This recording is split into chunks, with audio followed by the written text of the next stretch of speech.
புள்ளைய வளர்க்க தெரியாதவங்க தான் அவங்க கையில போனை கொடுப்பாங்க.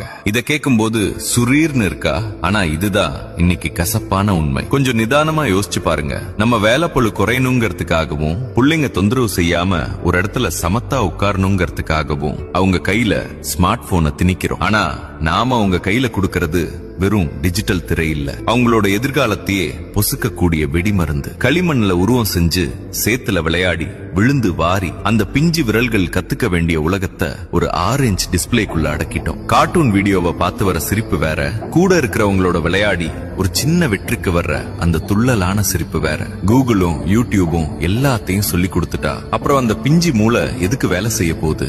அவங்களோட கற்பனை திறன் அங்கேயே முடங்கி போயிடுது. பெற்றோர்களே, ஒரு நிமிஷம் கவனிங்க. பிள்ளைங்க அழுது அடம் பிடிக்குதேன்னு போனை கொடுக்கறது பசிக்குதுன்னு கேக்குற குழந்தைக்கு விஷத்தையே உணவா கொடுக்கறதுக்கு சமம். நம்ம பிஸியான வாழ்க்கையில இருந்து ஒரு மணி நேரம் ஒதுக்கி அவங்க கூட விளையாடவோ பேசவோ முடியாத அளவுக்கு நம்ம என்ன சாதிக்க போறோம்? போனை கொடுத்து அவங்கள கட்டுப்பாட்டுல வைக்கிறோம்னு நினைச்சா உண்மையிலேயே நாம அவங்கள ஒரு டிஜிட்டல் அடிமையா மாத்திட்டு இருக்கோம். பிள்ளைகளுக்கு தேவை நீங்க வாங்கி கொடுத்த லேட்டஸ்ட் மாடல் போன் இல்ல, உங்களோட நேரம் மட்டும்தான். அவங்களோட இளமை கால நினைவுகளை பலி கொடுக்காதீங்க.